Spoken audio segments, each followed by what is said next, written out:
Que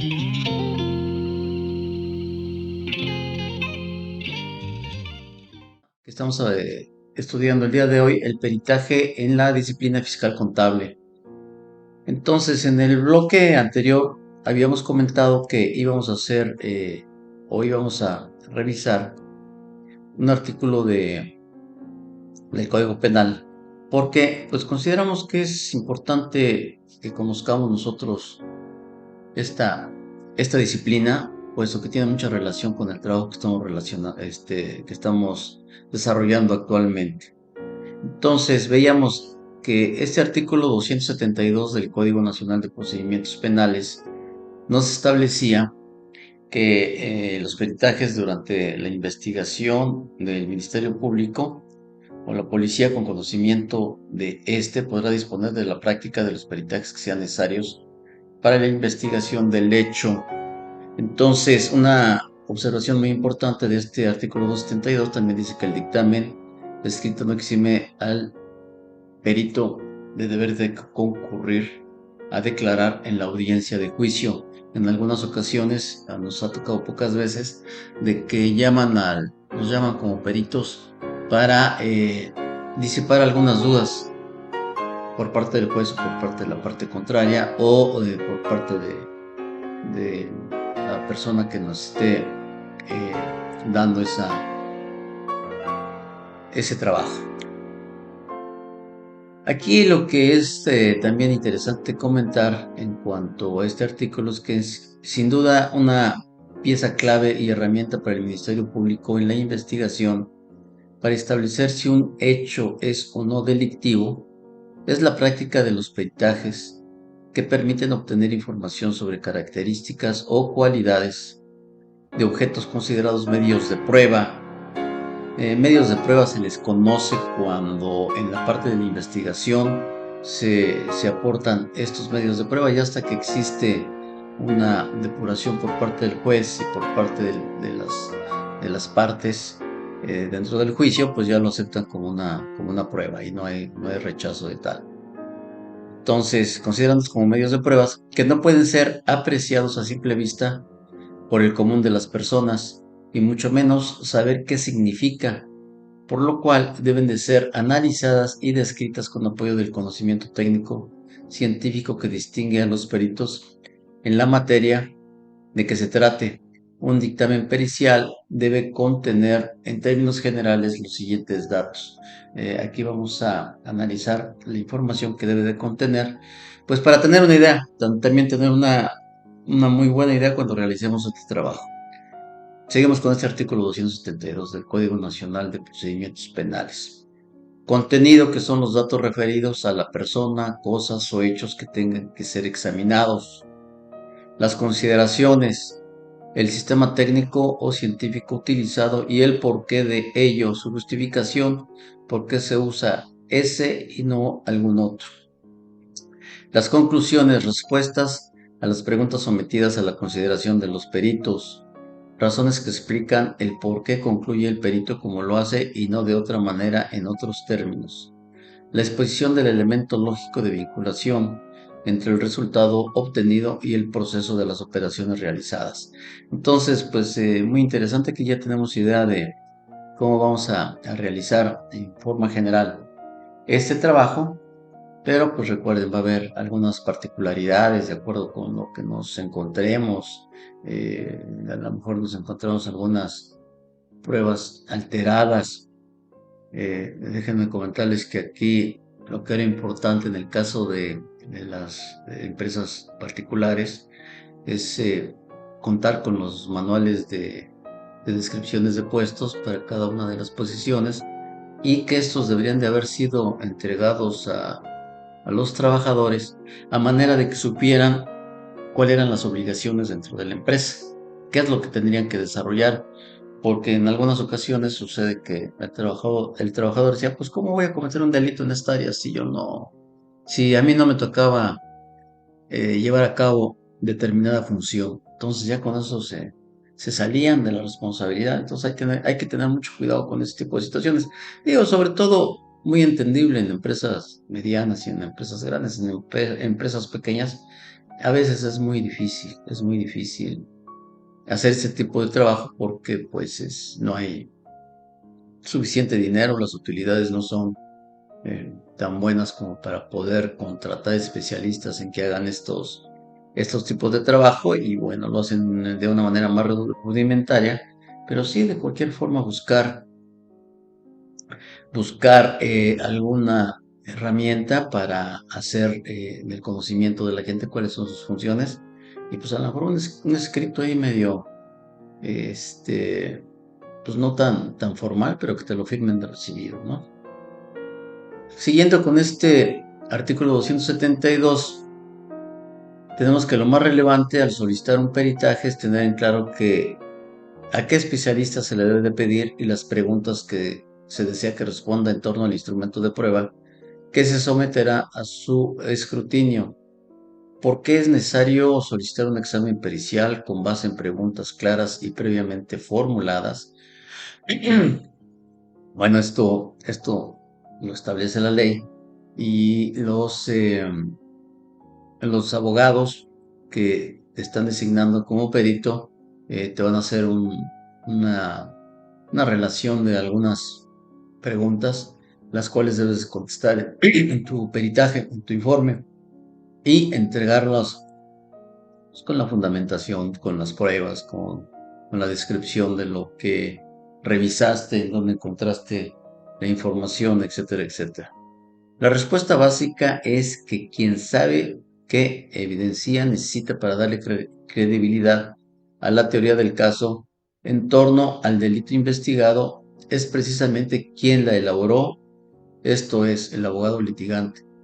De modo que el perito leerá las huellas o rastros que quedaron grabados en el instrumento probatorio, mismas que no son evidentes ni en su materialidad ni significado para el abogado litigante, para que mediante su ayuda se vuelvan evidentes para éste y pueda utilizarlas para darles credibilidad a su teoría del caso. Bueno, aquí en cuanto a huellas, en el caso de nosotros como en la disciplina que nos estamos desarrollando en lo que es fiscal contable, pues probablemente no pudiéramos tener huellas en algunas pruebas, pero fíjense, algunas de las observaciones que hacemos en los cursos que nosotros impartimos, le decimos a la gente que recuerden a su cajero general, que es el encargado de llevar el control de bancos, de que es responsabilidad de él el uso de su clave para poder accesar al banco, para hacer movimientos. Si en determinado momento él tiene el descuido de, primero, hay una opción dentro de la computadora que te informa, para hacerte más fácil la vida, te establece, oye, ¿quieres dejar la clave guardada para que la próxima vez no la tengas que volver a introducir? Y pues lo que hacemos, la verdad de las cosas es que por facilidad pues le decimos, sí, está bien, quédate con la clave grabada. Pero si los cajeros luego salen de su oficina o están en un escritorio de un lado que no tengan un privado y ya alguien los ha estado estudiando por algún tiempo, se percata de que se salió y ahí está la computadora y le dio esa facilidad de que entras a la cuenta de bancos y entras en automático porque ya no es necesario que tú introduzcas tu código. Y pues entra y ¿qué les parece? En un minuto y medio, hace una transferencia a a algunos parientes, algunos amigos, alguna cuenta que tengan por ahí. Y pues rápidamente ya hizo este movimiento, esta defraudación o este robo a la empresa. Sabemos que hay muchas empresas en que para hacer, y también lo sugerimos que para hacer algunas transferencias importantes siempre piden la firma de otra persona, que confirme a otra persona en el caso de cantidades más o menos importantes. Existe la facilidad en los bancos de determinar y de tasar o de imponer algunos límites, algunas transferencias para ciertos proveedores, para ciertos clientes, etcétera, etcétera. El alta de clientes que también ya está controlada. Algunos, las altas de clientes pasan después de 2 horas o pasan después de 6 horas, no sé, también depende del cliente. Entonces hay muchas formas de poder controlar esto, pero recuerden que esto de estar descubriendo a los delincuentes es una carrera interminable. Conforme va avanzando la tecnología, los delincuentes van buscando la manera de pasar por alto esta tecnología y poderla evadir para poder llegar a su objetivo. Entonces, esto no es garantía de que no va a suceder. Entonces, aun cuando en muchas ocasiones tienes todo este tipo de medidas de seguridad, pues te puede llegar a suceder, ¿ok? Te puede llegar a suceder que sea una persona muy abusada que ya anda vigilando desde hace buen rato ahí al cajero para darle el golpe. Igual ya dio de alta una cuenta y no se dio o no se percató el cajero de que le dieron de alta una cuenta, te desapareció el correo en donde te mandan la confirmación, la información que te manda el banco para que le confirmes que si eres tú, y que si eres tú está bien, no hay problema, pero que si no fuiste tú el que diste de alta esa cuenta, pues lo reportes. Entonces, mucho cuidado con este tipo de situaciones. Entonces, aquí dentro de este artículo 272 tenemos algunas observaciones en cuanto, pero ya son más apegadas a lo que es el aspecto penal y más a otro tipo de crímenes más que los financieros. Aquí nos hablan de la teoría del caso. La teoría del caso es un desarrollo que hace el abogado en cuanto a cómo sucedió o cómo fueron dados los hechos en el lugar, el tiempo, la hora para poder determinar al culpable, para centrar al culpable dentro de esas características y poderle demostrar que él fue el que precisamente hizo esa defraudación, ese robo, el delito que haya cometido. Entonces, también tenemos en cuanto al informe del perito. En el informe que produce el perito o la perita encontraremos A. Afirmaciones generales que muestran situaciones relacionadas con el desarrollo de la tarea profesional. B. Afirmaciones que dan respuesta a puntos de pericia que solicitan meras contestaciones de temas de su incumbencia profesional. C. Opiniones profesionales que dan respuesta a puntos de pericia que requieren de los conocimientos técnicos del profesional. Esos serían los informes o los dictámenes propiamente dichos. Entonces, ahí tenemos la información que se maneja en cuanto a lo que es el informe del perito.